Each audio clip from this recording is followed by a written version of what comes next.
The broadcast is now starting. All attendees are in listen-only mode. Welcome to today's session titled Policies to Support Caregivers, Opportunities for Philanthropy.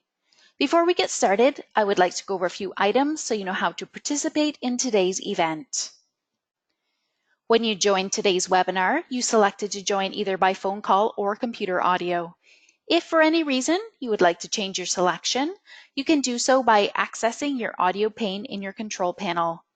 You will have the opportunity to submit text questions to today's presenters by typing your questions into the questions pane of the control panel. You may send in your questions at any time, and we will collect these and address them during the Q&A session at the end of today's presentation. I would now like to introduce John Feather, CEO of Grantmakers in Aging and moderator for today's webinar. John? Thank you very much, Clara, and thanks all of you for joining us today.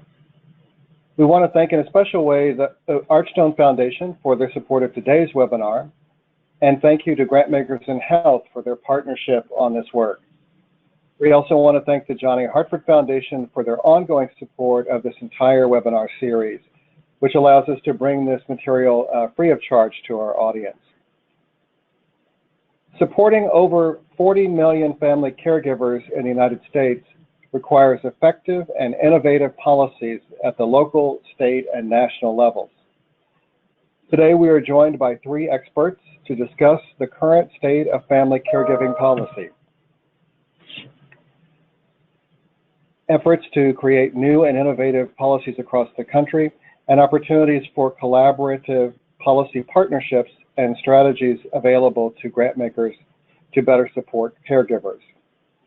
Joining us today are Ronnie Snyder, who is Vice President Program at the John A. Hartford Foundation and also serves as the Board Chair of Grantmakers in Aging, Carol Zernial, the Executive Director of WellMed Charitable Foundation, and the Vice President of Community Relations at WellMed Medical Management, and Susan Reinhardt, the Senior Vice President and Director of the AARP Public Policy Institute and Chief Strategist at the Center to Champion Nursing in America. We welcome all of you. As mentioned earlier, you can enter your questions at any time in the question box on the right side of your screen, and I will be reading the questions during the Q&A portion. Ronnie, let's start with you.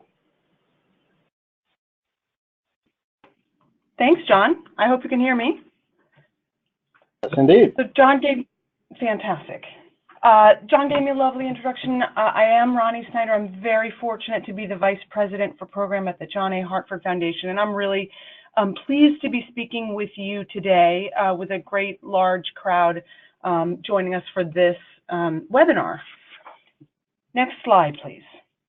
So just a little bit of background on the John A. Hartford Foundation. We are a private philanthropy that's based in New York. We were actually established in 1929 by the family owners of the A&P grocery chain. Our foundation focuses exclusively on older adults. So you can see here, since 1982, we have funded over $500 million to support older adults nationally. Next slide, please.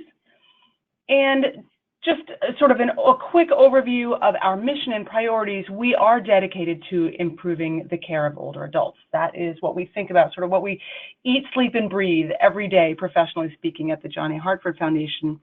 We have three different priority areas, and you'll see from this visual that they are intertwined, that we believe, for example, that you can't create an age-friendly health system if you're not also supporting family caregivers, that you can't improve serious illness and end-of-life care also if you're not supporting those family caregivers who are so critical to this work.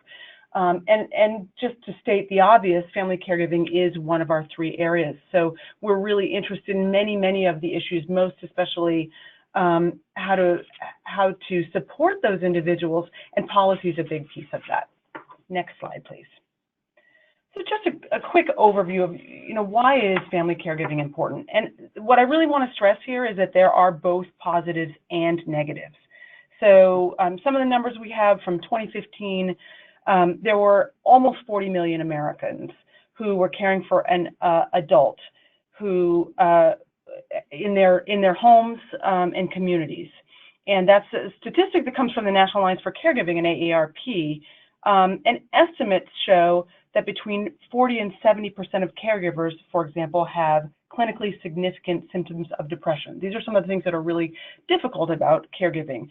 26% of them say that taking care of the person they're caring for is hard on them emotionally. More than a fifth of those individuals, about 22%, say they're exhausted when they go to bed at night. And about 1 in 10 report that caregiving has caused their physical health to get worse. So there are a lot of reasons why people who are caregiving are very much in need of our support. But I do want to say also that fully 83% say that it's been a positive experience. So many report a sense of giving back to someone who has cared for them. They report the satisfaction of knowing that their loved one is getting excellent care. And a number of people also report things like personal growth and increased meaning and purpose in one's life. So we talk a lot about the burdens of caregiving, and they are real. But I don't want to skip over the positives as well when caregiving is front and center. So next slide, please. We have supported a number of grants at the John A. Hartford Foundation that touch on policy. And so I just want to back up a little bit, because I'm going to be talking about 2 of those today, and then Susan at the end will talk about a third. But in 2016, the National Academies of Medicine released a report called Families Caring for an Aging America.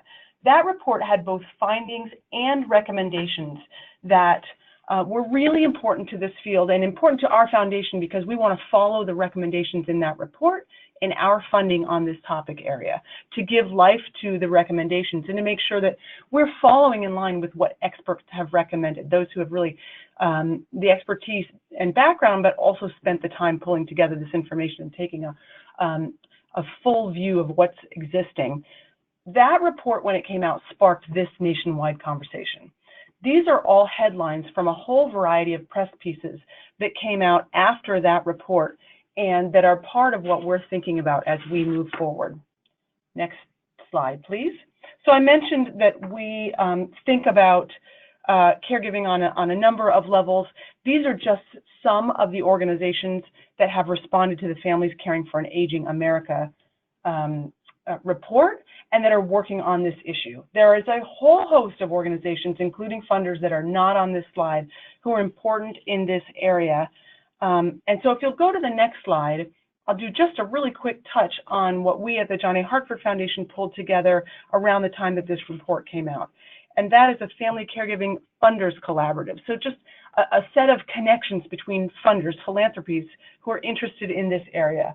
There are currently 32 foundations that are participating in these regular phone calls and other sessions to make sure that we're sharing information and that we are, to the best of our ability, integrating the work that we're all doing, much of it in response to that report, although not all of it.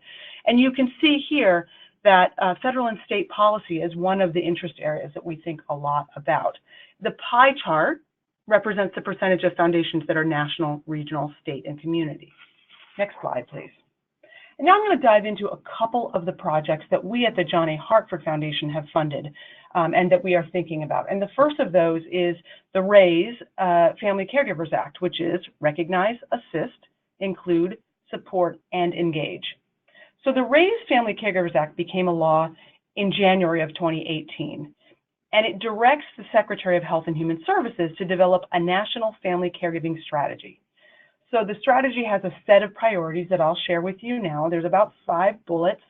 The first is promoting greater adoption of person and family-centered care in all health and long-term services and support settings. The next is assessment and service planning that involves care recipients and their family caregivers.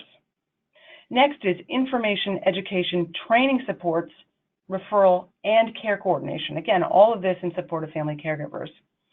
There's also a separate piece, a separate focus on financial security and workplace issues for caregivers.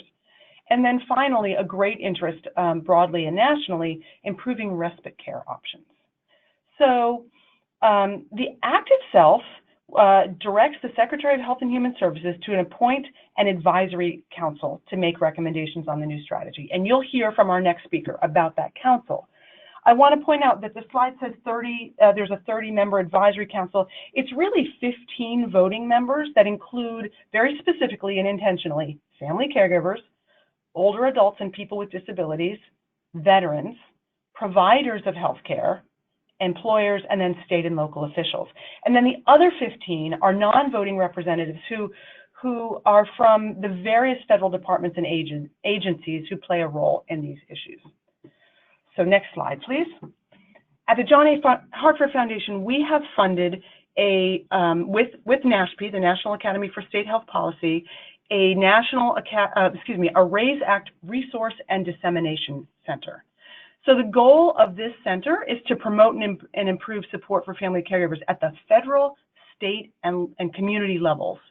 And the approach is to create this center to support the advisory council itself and to develop and test policy recommendations that the council is required by statute to deliver to Congress. So the bullets here really speak to the outcomes that we expect, which is to help develop evidence-based policy recommendations, to develop and implement the public-facing dissemination center and communication strategy so that this work can be brought out as broadly as possible to support family caregivers, and then to test the feasibility of policy recommendations in at least 5 states. So the grant itself builds on the senior staff and logistical support from the Administration for Community Living, who is the federal entity that's bringing out this RAISE Act work, and was appointed to carry out the RAISE Family Caregivers Act and really give legs to the work. Next slide, please. And here I'm going to turn to a different grant that we have supported that is about helping states to support families caring for an aging America. So I mentioned the report early on. This is the goal of this grant itself is the implementation of some of those National Academies recommendations that state governments that have yet to address the challenges of caregiving for older adults should learn from the experience of states with caregiver supports and implement similar programs. So really taking the best of the best and sharing that out. The approach that this grant takes is to convene state leaders and other stakeholders to develop technical assistance resources. And this is happening in 6 different states that are committed to develop actionable state strategies to build on that person and family-centered approach. We're also looking to highlight the promising practices and lessons that already exist for other states. I should share about this grant that what we're really doing is building on other work, building on meetings that we at the John A. Hartford Foundation, together with the Milbank Memorial Fund, put together with their bipartisan states group. And that Milbank Memorial Fund has been a partner of ours since the very beginning, and there are other partners on this work also. The May and Stanley Smith Charitable Trust has funded this with us, as has the Gordon and Betty Moore Foundation. So you can see there's a great deal of interest in this kind of work nationally. Next slide, please. So as part of that grant, that Center for Healthcare Strategies grant, the foundation, together with the Milbank Memorial Fund, pulled together a report. And the report is called In Support of Family Caregivers, a Snapshot of 5 States. This features the work of promising programs in these 5 states listed here: Hawaii, Maine, Minnesota, Tennessee, and Washington. And you can see on your screen on the right side that there are common themes for state family caregiver supports that came up as a part of this publication. And you can see the citation for that publication below. And those include taking the time to test new approaches, such as providing transportation, hosting educational webinars, and offering more flexible work hours and sick leave policies, because there's a lot of value in pilot testing new approaches and iterative refinement. Next is assessing family caregivers' experiences very carefully in order to tailor services to the individual. In addition, a theme was to increase awareness and visibility of family caregivers and to really encourage caregivers to seek support on their own behalf, because so many family caregivers don't self-identify. The next theme is support for the aging network, including state and local agencies that already exist and that provides services and supports to older adults so that they can maximize their collective efforts. And then the final theme listed here is to really focus on that cross-sector integration at the local level to align things like financing, information systems, and service delivery so that services can then be coordinated across health plans and across service providers. Next slide, please. You'll be hearing from all of us about the really exciting and important work that's happening. And I just want to point out that for all of us on the line, for those of us presenting, but for every one of you, we are and we need to be drivers of change. This is a really critical issue. The numbers of caregivers will only increase. And I just want to invite you to join us and enlist your support for this important issue. Next slide. And I will sign off there and hand it over to Carol because I'm really excited to hear what Carol and Susan both have to share. Thank you, Ronnie. Appreciate that. I'm Carol Zernial, and I'm the Executive Director of the WellMed Charitable Foundation. Next slide. And I'm actually a member and very privileged to have been nominated for the Raise Family Caregiving Advisory Council. And as you heard Ronnie mention, there are specific checkboxes for those council members. So I come from a foundation. We're both a small grant making, but a direct operating foundation, and we provide caregiver services across the country, primarily in Texas and Florida. But we have a telephone program for caregivers that actually got a call from Vietnam last week, a stress management and evidence-based stress management, and we operate caregiver resource centers. And I'm mentioning those. Number one is I want everyone on the phone to know about these services. They're free and available. Please use them. And number two, this gives me, as an advisory council member, access to caregivers. So the voice of the caregiver is so important, and we want to hear from both professionals and people who are caregivers as we move forward with all of the policy changes. So next slide. Here you see a picture of our first and probably only in-person meeting of the council. We'll be doing lots of phone calls. You heard Ronnie talk about the charge to the committee. And in this picture, we've got both the federal and the non-federal partners. It's a 3-year term. We've used pretty much the first year in getting everything established. This committee can request an extension of the committee assignment so that we get a full 3 years to work on the recommendations.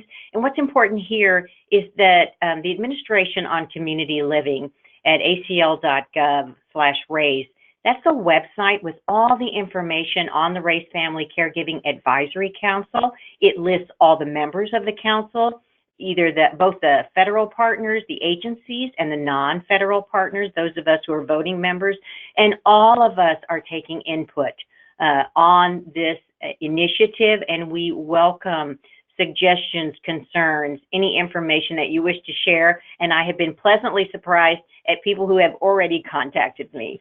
Next slide.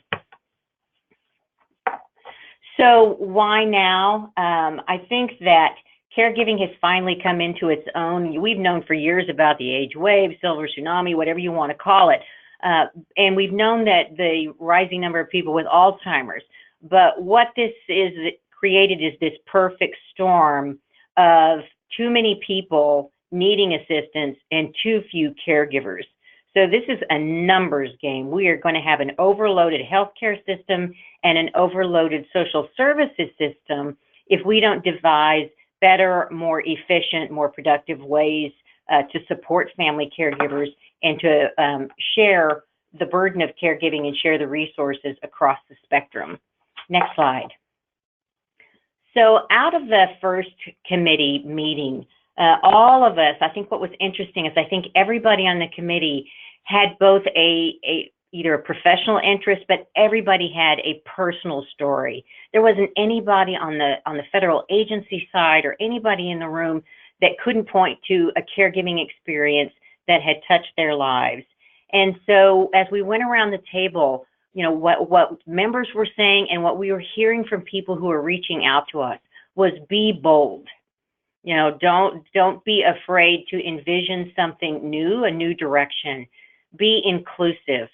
Within the committee, we have persons who are caring for older persons, persons with disabilities, young children, and so that inclusiveness and then the diversity that we needed to address.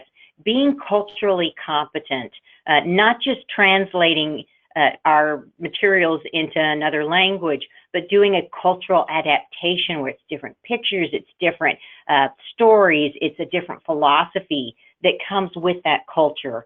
And then to respect the lived experience of caregivers and the persons receiving care. It's fascinating to have both of the caregiver and the care recipient's voices represented at this level, where we're hearing, don't forget what it's like for me that I'm receiving the care and nothing about me without me. And then for the caregivers to say, this is really hard and I love my family member, but I've got to be able to have a life as well that is distinct and my own. And so I think probably the biggest aha moment out of this very first committee meeting was the sharing of information across the federal agencies. I work in this field every day, and I can tell you that after listening to about 6 hours of the federal agencies talking about resources they already have for family caregivers, I probably had only heard about 80% of it. So that whole idea that we have got to get the information out, and that's why Ronnie and the John A. Hartford Foundation's work in the dissemination phase is so important. Next slide. So where have we been? I think since about the year 2000, with the implementation of the National Family Caregiver Support Program under the Administration for Community Living, this is where we've been, a Caregiver's Bill of Rights, which simply has been, it's a great place to start, but it says a caregiver is a distinct individual with individual needs. They've got the right to take care of themselves. They've got the right to say no. And that's been okay, but it's not quite far enough. Next slide. So where are we going? The framework that we've been using, at least within WellMed, in our work with other organizations, has been caregiving as a human rights issue. In 2017, I started working with professionals from Quebec in Canada who have adopted this framework to look at the rights of caregivers. And they've been extremely successful in their policy work using this framework. They actually have a ministry for caregiving that was established in Quebec. And so what this does, it takes caregiving and caregiving issues, which have really felt like it's a nice to do, but it's not a have to do. This shifts it to, if 25% of people have a caregiving situation, if the numbers of people involved in this, what's fundamental to caregiving? What are the human rights that need to be preserved and protected so that people can live in this country as fully participating members of society, and what prevents them from doing that? So, the Universal Declaration of Human Rights was adopted in 1949 under the United Nations, and we're going to look at those articles that specifically intersect with caregiving issues. Next slide.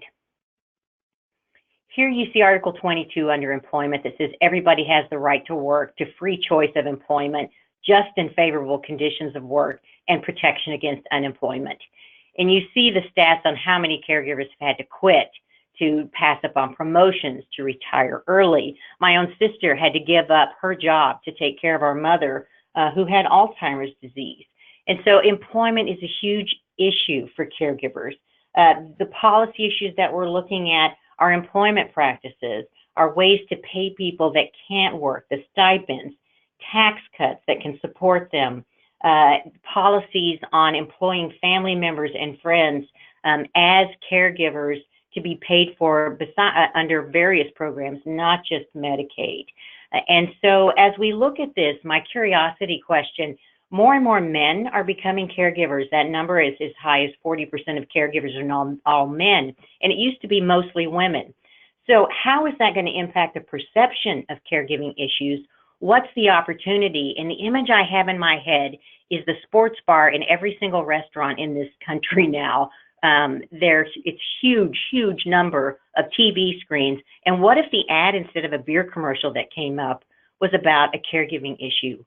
And we really reached full population. I know that sounds a little bit strange, But when you've got all of the population and not just the women involved, it's a new opportunity. And I think that this is going to change the way we look at employment issues.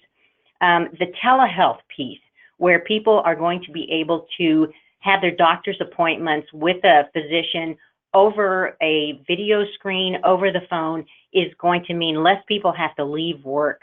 So the spaces they can create at the workplace so that family members can participate in doctor's appointments, but maybe they don't have to physically leave. And then issues around adult daycare, trying to get synergy with childcare. As we try to work out childcare, can we work out the adult daycare as well? So next slide. Rest and leisure. You heard Ronnie mention the word respite. There's not enough respite in the system. It's a hard service to sell. If you work in this space, you know it's very hard to get caregivers to even accept respite. And here I think we have to look at the role of technology. How are we going to get better information, better self-help tools like driverless cars, if you believe in that sort of thing, and greater efficiency that can lead to more rest, more leisure. It's no accident the first book on Alzheimer's was called The 36-Hour Day. Next slide. Standard of living. For me, this is Article 25, really says it all. Everyone has the right to a standard of living adequate for the health and well-being of himself, herself, and the family, including food, clothing, housing, medical care, necessary social services, the right to security in the event of unemployment, sickness, disability, widowhood, old age, or other lack of livelihood in circumstances beyond his control. This whole thing hits to me right at the heart of caregiving. So many times people fall into caregiving. It's an accidental sort of job that they take on when somebody becomes sick, and it's really what we have to address as we look at the wide variety of policies that affect standard of living. Next slide, economic security. So caregivers use their own money. They are financially strained. They give up part of their income. A caregiver who drops out of the workforce, this number staggers me. In lost wages and retirement benefits, it's over $300,000 that's lost to a caregiver. And so I wonder about the generational impact of caregiving. If this person has to lose $300,000, what does that do to her children and the children opportunities that they face in terms of education? So I don't think we've really looked at that. And we still disproportionately have a financial burden for family caregivers who are women, and they are more likely to live in poverty, more likely to receive supplemental security service. And as they age, as they hit the age of 80, that's when they're most likely to fall into poverty. Next slide. So education, this particular right, Article 26, hits at our younger caregivers, at millennials who, because of the opioid crisis, because of incarceration, because of mental health issues, are not able to go to school and are placed in caregiving situations. And the home alone, the family caregivers providing complex care, the lack of education for caregiving, that seminal work, and it's really changed the way we think about the tasks that caregivers are doing. So let's talk about root cause. Next slide, please. For the root cause, I think we've got these two big holes. One is the lack of universal health care coverage for all Americans. And with that, I'm looking at the next election. Do we get Medicare for all? You know, what's going to be the changes that come down with all of the health care changes with Medicare for all, if that comes about, or if it doesn't come about? And so what is the impact of the new supplemental benefits under Medicare? If you've seen any ads right now on the television for Medicare, you hear them saying there are new benefits. There are benefits for home delivered meals. There's benefits for transportation. There's benefits for dental. So that's where we have an opportunity for these caregivers to get more support. And the last piece is the lack of comprehensive long-term services and supports. We're only 100% private pay or public pay at this point. In my own family, for 5 seniors that were in residential care, it costs $32,000 a month, or $394,000 a year, which is unsustainable. So as people live with Alzheimer's, live with cancer, they also live while caregiving. And our policies have to allow that to happen in the fullest possible measure. Thank you.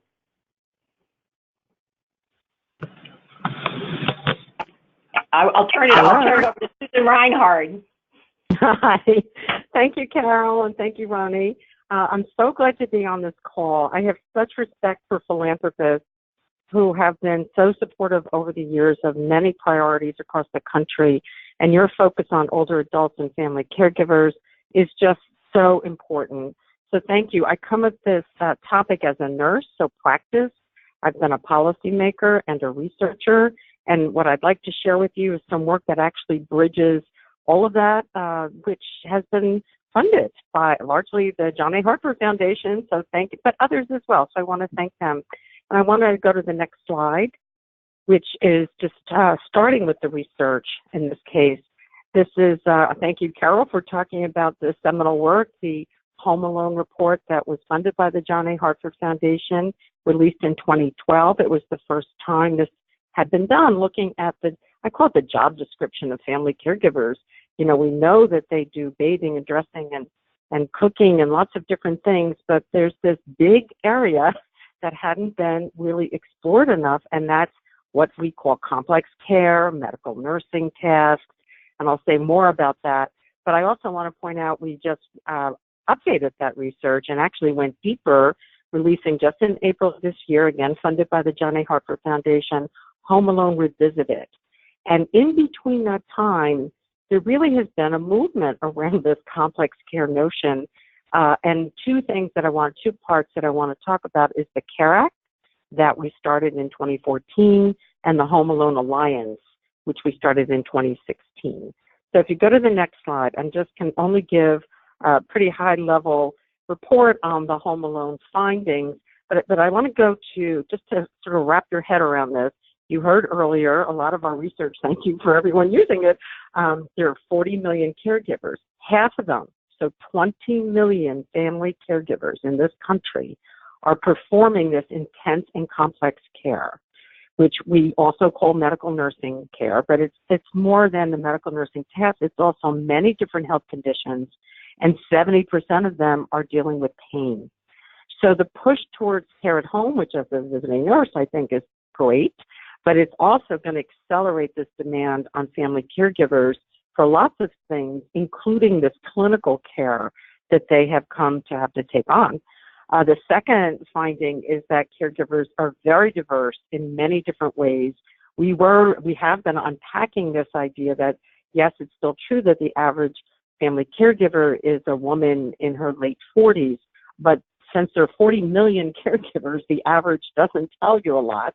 You heard 1 in 4 millennials. We also gave that report out, 40% men, and multicultural aspects of family caregiving. All of this leads to a real diverse experience, and we really have to think about that in terms of our solutions. The third one is that especially caregivers who are socially isolated, which is, by the way, why we called it Home Alone, or they have no choice about caregiving, which is half of all family caregivers say they have no choice. They are more at risk for experiencing difficulties even performing these tasks. And the fourth finding is that they also experience both positive and negative impact. The more tasks they are doing, the more they experience both positive, the positive being what Ronnie said earlier, feeling like I'm contributing, particularly that I'm able to keep my loved one out of a nursing home if that's their desire, but also the negative impact, which is more typically understood, especially depression and feelings of isolation. And then the fifth one, there are lots of findings. We group them under these themes, really. But the fifth one is what I'm going to talk more about now, which is that family caregivers are still largely on their own trying to manage this, trying to learn how to do these complex care tasks. And then we believe that healthcare systems should do more to prepare these vital members of what we think should be these family caregivers on the team. And I want to say up front, although this work is focusing on hospital care, we know it's way past that. And a lot of what we have to do is help people wherever they are. But I want to talk about the CARE Act. So if you go to the next slide, This is the Caregiver Advise, Record, and Enable Care Act. This came directly from this research finding. So this is research translated into policy first, which isn't always the way it goes. And AARP state offices took this research. We created a model statute that I'll address in a moment. But I wanted to say that it was the people coming out, thousands of people, AARP members and their friends coming to talk about their lived experience. The research is one thing, get all those facts out, raise the visibility of all of this, but the experiences, the unbelievable participation of real people on the ground is why this has moved to become law in 43 states and territories. A lot of it in just 2 years, and we're still counting. So it's really been a phenomenal experience. And by the way, this is for all people of all ages and for any diagnosis. So if you go to the next slide, this is just very briefly what it includes. It says that hospitals must identify a family caregiver, so they must ask a person, again, any age, any diagnosis, if there's someone who's going to be helping them when they go home, particularly around, health care, medical care, nursing care. And they have to, and if the person says yes, they're asked if they would like that person, the family caregiver, could be more than one, to be entered into the healthcare record, the medical record in the hospital. And then if that's the case, then the hospital must include the family caregiver in the discharge plans, letting them know what's going to happen as soon as they possibly know when the person's going to be discharged, but not waiting till then. And then if they're going to be expected to do some of this care, that they must be offered training on how they do it. So it's very simple, and you could probably say, like, well, shouldn't they be doing that anyway? And didn't they do that anyway? But I can tell you, and again, these folks that came out in droves in town halls will tell you that has not, in general, been their experience. Some people had great experiences. Many felt that they needed more. So if you go to the next slide, I just wanted to include this because when we talk, I have how you work in states because this is a state act, but it could be national as well. And you look at the top of this. This is the policy cycle. And the top of it is really where the research, in this case, the Home Alone, in 2012, building the evidence, changing the conversation, trying to shift mindsets. It's not lobbying. It's like getting the information out there.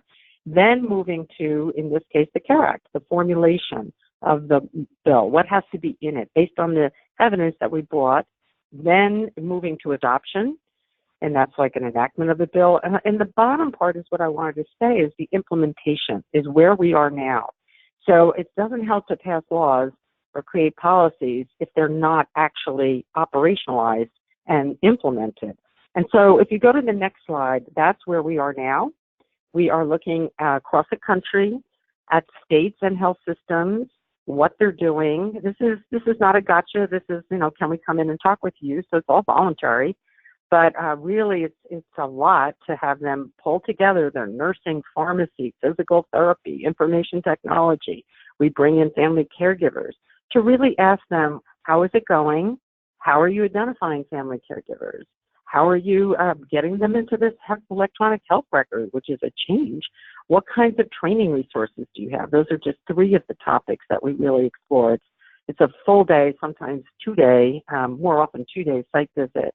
And what we're looking for is to surface things that they think are working well. We don't know if they're best. We don't have evidence, but they might have some data that shows this for themselves. And so we call them promising and to see where gaps remain. So if you go to the next slide, this is where we've been. I thought you might find this interesting since, you're from around the country. We have been in 11 states, and they're listed here, for a total of 20 health systems and 50 hospitals.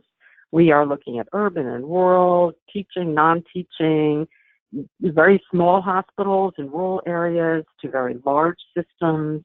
And you see the states listed there that we are going into this year. Again, this is funded by the John A. Hartford Foundation. AARP itself has invested in this. And in terms of that collaborative that Ronnie talked about, she introduced me to the Ralph C. Wilson Foundation, who is really focusing a lot on both Michigan and New York, which is where they have their funding opportunities. So we're working with both of them on this. And if you go to the next slide, This is really just looking at Home Alone itself, the Home Alone Alliance. And that was something we created in 2016 to pull together those who came calling on us and saying, we're really interested in this. We know there's a gap. What can we do to help? And we focus on research, bringing people together. We're having a meeting, by the way, at GSA with researchers who are interested in this implementation so we can help coordinate what we're all doing around this thing, around this implementation, and resource development. So the next slide, just quickly, I'm not going to go through all the members of this, but you can see the asterisks, which are who are founder partners, but also funders, so philanthropists.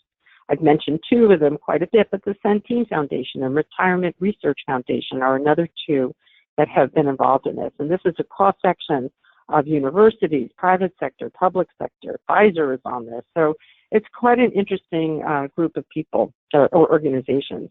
And then the next slide is what is emerging from this. And I have one overall publication that Ronnie actually showed. But we have four that are going to start coming out, targeted to health systems in particular, showing these themes around communication practices. How are you training people? Transitioning care models, not, sort of what we're doing specifically on teaching people this complex care. And we also have, in the next slide, videos.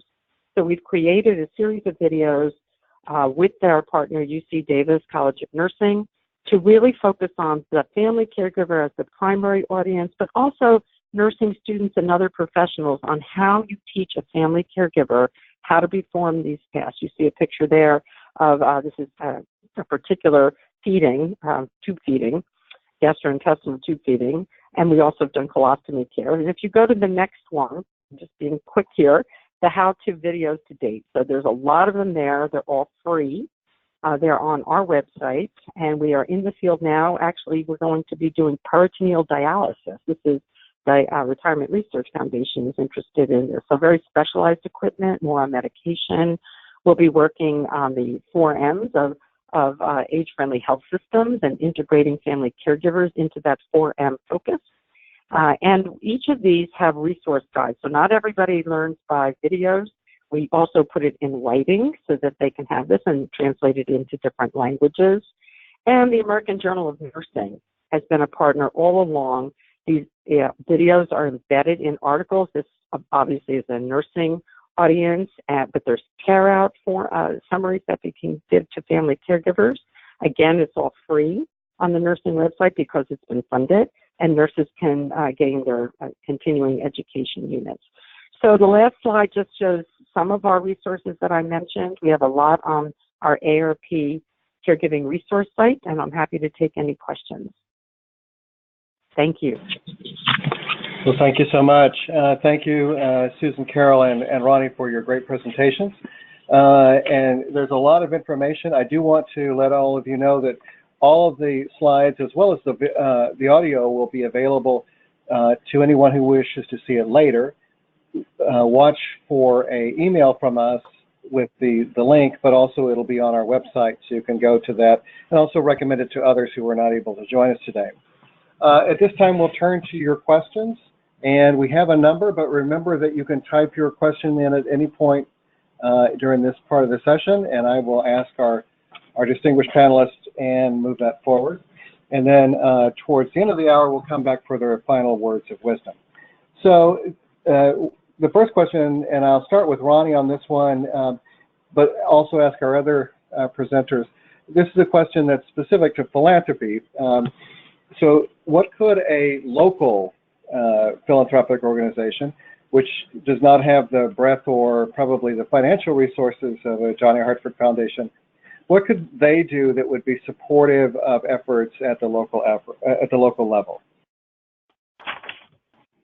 I love that question because we are thinking more and more about what can be done locally, but of course we are a national philanthropy. So we have partnered with a number of different organizations around the kinds of projects that we have done, and I'll give you a couple of examples.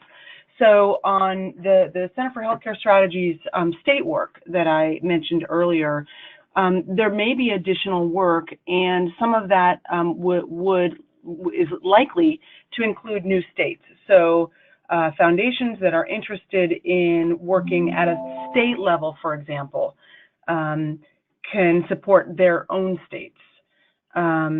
Similarly, when we think about the RAISE Act work, as the recommendations, as the report is made and recommendations come out, we're thinking about ways that we can roll those out, test, implement, test those at the state level, but those will all be recommendations that can be borne out at the federal level, but also the state and the local level. And those will be great ways for people and organizations to engage. And I'll see if Carol's got other ideas to add as well. Yeah, I think that that caregiving is such a broad and complex issue that any funder can find a piece that really hits towards your mission. And so I would encourage you to look at what is your funding, the heart of your funding, and think about what piece of the family, what piece of caregiving can you find, because it doesn't take much. I mean, just a little bit more respite for somebody taking care of a child, a person with disabilities, an older person, is going to be a tremendous support in the local community. That's a great point. I'll add one more. Oops, sorry, John. Okay, go ahead. No, it's okay. I was going to add one more thing, which is that there are many states have task forces that are on family caregiving. And so, again, to the locality, you can find out in some instances what the interests already are at your state level. And if you're not a state person, but more community-based than that, you could bring those down to the community level as well. Well, that's all very helpful. Carol, let's stay with your last comment. The question is specifically around focusing on older people who are caregivers for children with disabilities.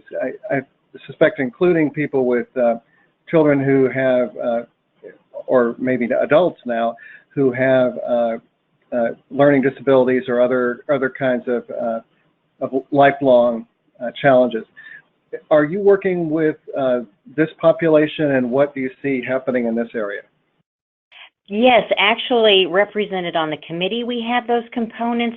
And then even though we work primarily in the aging space, we are beginning to work more and more closely with families that have younger persons with disabilities who are aging in, and there's synergy there, there's common issues there. And so I think, I would encourage the funders, again, what is the overlap? What happens when somebody who's been taking care of their parents their whole life, if they become too frail or old and die, what happens to that younger person? And do they stand on their own? Is it another family that steps in? So these are issues that we need to think more about policy-wise and practically. Susan, a question here for you, I think. What would you consider the most innovative program, or some of the most innovative programs that you've seen around caregiver challenges in general? In related to the CARE Act, I've found this very simple, and I just wanted to share it, that there's one health system in New York, I believe it is, that gives family caregivers a name badge, and it says, it would be Susan Reinhardt, family caregiver, like nurses have, and that gives them a discount in both the gift shop and the cafeteria, as well as makes them part of the team. Very simple, right? And it's like, well, let's just start things like that, But more advanced would be a discharge lounge where people can go with their family caregiver. They've already been discharged. They can take their time. It doesn't have to be rushed. And a pharmacist comes, particularly because medications are so much of the issue, and they can spend as much time as they want there with the pharmacist and others that might be needed, different professionals coming in. And we'll be writing that up in New Jersey and in California are two really good examples. That's great. I think all of us who have been through this personally know that it's being in institutional care particularly is very, very disorienting, and having people come up and basically ask, why are you wandering around the hallway, is not particularly helpful. This is a question for anybody. The question is, AARP's research, as most other research shows, that family caregivers lack specific skills and knowledge, particularly around the issues, Susan, that you talked about with nursing issues, but caregiving more generally. Are there other resources other than the ones that you have in your presentation that you think are particularly helpful in helping families understand the kind of things they need to be taught to be effective? Well, this is Susan. I would pay attention to the Family Caregiving Alliance website. They are one of our founding partners of the Home Alone Alliance, and they work directly with family caregivers within California. That's how they were formed, and now it's also a national resource center. So very grounded in practical advice, and there's short videos, a lot of how-tos on different things, not the medical nursing tasks that I talked about with videos, but the rest of it, they have a lot. Great. Ronnie or Carol, other particularly good references you think that people should know about? Well, I think that the Elder Care Locator at the Administration on Community Living, so eldercare.gov/ACL, which connects anyone to their local resources, including caregiver resources, very practical local advice. Ronnie, anything to add to that? Well, I think that the specific resources that have been cited already are great. You know, I will point back again to AARP because they really are, in so many ways, the consumer-facing organization that does a lot of this together with organizations like the Family Caregivers Alliance and the National Alliance for Caregiving, which is a little bit more research-based. It's not for consumers, but given the audience on this webinar, that may be another place that folks will want to check. Thanks for that. And just to be clear, I can give you even a phone number. It's a support line you can call. I called it this morning to make sure it works, and it's good. If you want that, it's 1-877-333-5885. And the website is www.org/caregiving. There is a ton of stuff. Again, not everything that we created, but what others have too, and links to various other organizations. Well, thanks. We're going to have one more question and then turn to your final words of wisdom to our audience. And that's the question around the cultural competence, which I think we all agree is essential in this area, as it is in all. Have you found resources that are particularly helpful there, both in terms of, you know, specific languages or cultures, but also the general issue of explaining to people what cultural competence really means? This is Carol. Go ahead, Carol. Oh, I was going to say, you know, we work with Dr. Lita Revelo-Fletches from the Veterans Administration, who really is an expert in adapting caregiver resources to other populations. And I think that even though she works primarily in work in Spanish, I think the concepts that she brings, you know, are very important, and the VA does have some other resources around cultural competence due to the wide populations and nationalities they serve.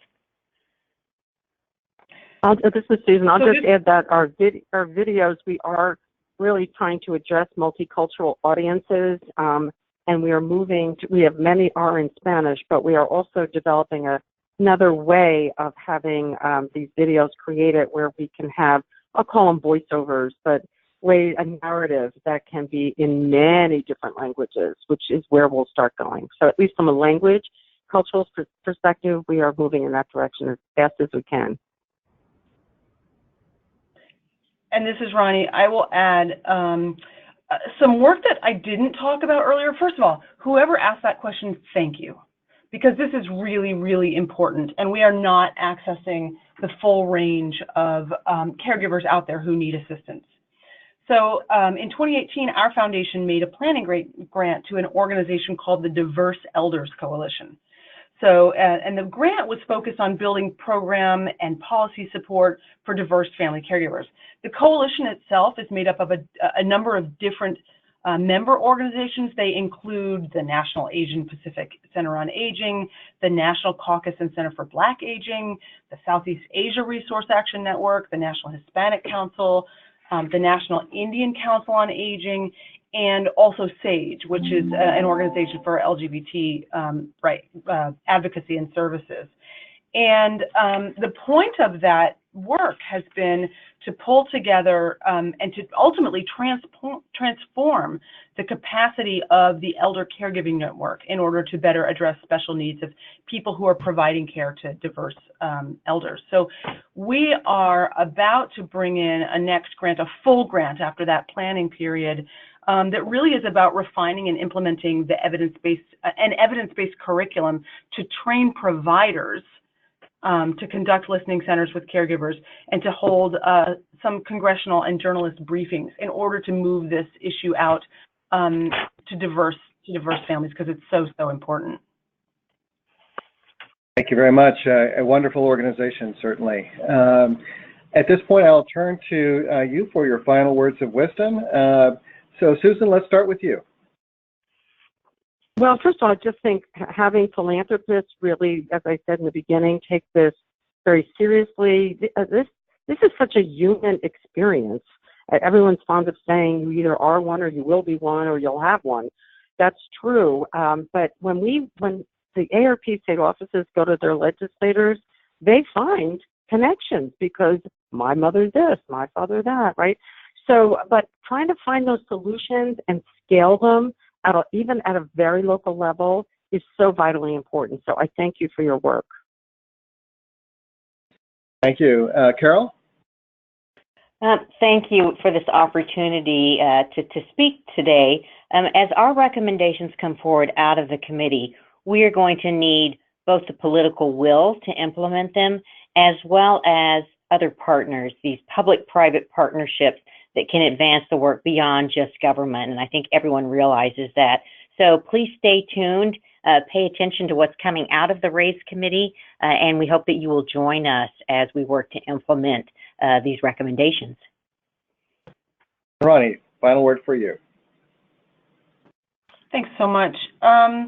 You know, older people in America are living longer, they're working longer, they're redefining later life, and they're enriching communities all over our country. So I guess what I really want to say is another version of one of the slides that I ended with about being drivers of change. All of us have a role here. So not everybody on this call is a person from the aging community. Not everyone on this call is a funder. But there's a role for every one of us. And the success that we have, and I'm speaking for myself at John A. Hartford Foundation, but I bet you Susan and Carol would say the same, it really relies on working with others. We seek at the foundation, at the John A. Hartford Foundation, both formal and informal partnerships with public and with private organizations to spread learnings and ultimately to transform care and improve quality of life for older adults and their caregivers. I want to thank Ronnie Snyder, Carol Zernial, and Susan Reinhard for your wonderful presentations today. Thank you all for what you do to make life better for people of all ages and their caregivers. I also want to thank Archstone Foundation and the John A. Hartford Foundation for their support of this webinar, as well as our partners at Grantmakers in Health. We will be making today's presentation available to anyone who wishes to view it later, including both the slides and the audio. Just watch for the email that will be sent to you within the next few days or look on our website.